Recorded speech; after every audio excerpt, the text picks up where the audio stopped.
Assalamualaikum warahmatullahi wabarakatuh. Hari ini saya nak ceritakan tentang Karina gagasan komputer. Gagasan komputer merupakan komponen fizikal sistem komputer. Secara amnya, gagasan komputer boleh dibahagikan kepada 5 kumpulan, iaitu nombor 1, unit pemprosesan pusat, 2, perhati input, 3, perhati output, 4, perhati storage, dan 5, sistem komputer. Setiap kumpulan gagasan tersebut mempunyai fungsi dan peranan yang tersendiri. Setiap satu saling bersandaran dan saling melengkapkan antara satu sama lain bagi membentuk sebuah sistem komputer yang lengkap dan sempurna. Dan seterusnya, kita akan melihat apa contoh peranti input yang terdapat pada komputer. Yang pertama ialah pepaku kunci ataupun dikenali sebagai keyboard. Merupakan peranti yang digunakan untuk memasukkan data dan arahan. Terdapat berbagai bentuk, gaya, saiz, bentangan, sesuatu, asal sentuhan dan bilangan kunci. Pada kebiasaannya, bilangan kunci ialah 101. Bentangan yang selalu digunakan ialah susun atur QWERTY kerana 5 kunci. Pertama, baris atas untuk alfanumeric ialah huruf Q, W, E, R, T dan Y. Seterusnya, mikrofon. Peranti ini digunakan untuk merekod atau memainkan muzik analog kepada bentuk digital.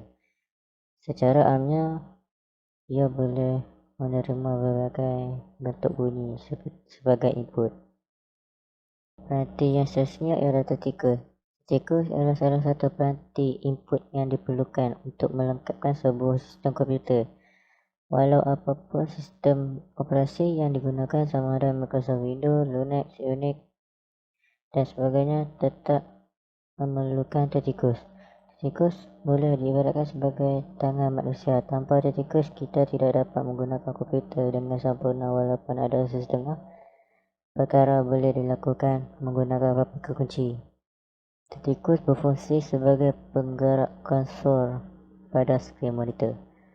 Pada masa kini, terdapat 4 jenis sambungan tetikus ke komputer, iaitu standard serial mouse, tetikus yang sudah jarang dipakai oleh pengguna umum. Biasanya tetikus ini digunakan pada komputer Pentium 1 dan Pentium 2. Nombor 2, PS2.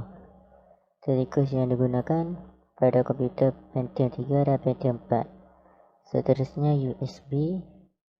Tetikus yang sudah umum digunakan oleh pengguna dengan manual digunakan pada komputer Pentium 3 dan 4. Nombor 4, optical. Tetikus ini tidak menggunakan bombola untuk menunjuk pointer, melainkan menggunakan sinar laser yang berwarna-warni. Nombor 5, wireless. Tetikus terbaru tanpa kabel. Kini mouse wireless yang kini sudah meluas menggunakannya di kalangan pengguna. Khususnya kita tengok apa yang ada dekat peranti output. Antara contoh peranti output ialah monitor, projektor LCD, pencetak dan pembesar suara. Fungsi monitor ialah memaparkan maklumat yang biasa dipaparkan di atas skrin adalah seperti gambar, permainan komputer, tayangan filem, arahan, teks dan sebagainya. Antara jenis-jenis monitor adalah CRT, LCD dan plasma display. Seterusnya, projektor LCD. Fungsi yang sama seperti monitor tetapi lebih sesuai digunakan untuk ditayangkan di sebuah bilik atau di kawasan yang lebih luas. Seterusnya, pencetak. Pencetak adalah satu peranti yang digunakan untuk mengeluarkan maklumat dalam bentuk cetakan pada kertas. Antaranya ialah pencetak bubble-jet, pencetak laser, pencetak dot matrix dan pencetak plotter. Yang terakhir adalah pembesar suara. Pembesar suara atau lebih dikenali sebagai speaker, ia mengeluarkan maklumat dalam bentuk bunyi ataupun audio. Okey guys, saya nak beritahu apa peralatan asas komputer. Yang pertama CPU, iaitu Central Processing Unit. Perkakasan paling penting dalam komputer untuk membolehkan komputer beroperasi mengikut spesifikasi atau nilai sesuatu prosesor. Hanya ada dua prosesor yang umum, iaitu AMD dan Intel. Seterusnya RAM, iaitu Random Access Memory. RAM digunakan untuk daya ingatan sementara komputer bagi menjalankan sesuatu kerja. Seterusnya grafik card merupakan kad grafik yang amat diperlukan di dalam komputer yang mana ia berfungsi untuk memberikan visual terhadap komputer. Terdapat dalam dua bentuk, iaitu internal dalam motherboard atau external card yang dijual berasingan, iaitu HDD, hard disk. Tempat penyimpanan data storage komputer kapasitinya berbeza mengikut nilai HDD, sama ada 10GB, 20GB, 30GB, 60GB, 80GB, 120GB, dan seterusnya. Selain itu, PSU yang dinamakan sebagai Power Supply Unit merupakan sumber kuasa untuk komputer. Terdapat berbagai jenis PSU di pasaran untuk julat kuasa yang menjangkau hingga ke 650 watt. Lazimnya PSU yang diperlukan oleh sesebuah komputer adalah 450 watt. Seterusnya sound card. Sound card ini berfungsi mengeluarkan bunyi yang dihasilkan oleh komputer. Terdapat dua jenis sound card, internal dan eksternal. Internal bermaksud telah dilengkapkan dengan motherboard. Eksternal iaitu kad asing yang dipasang pada slot khas.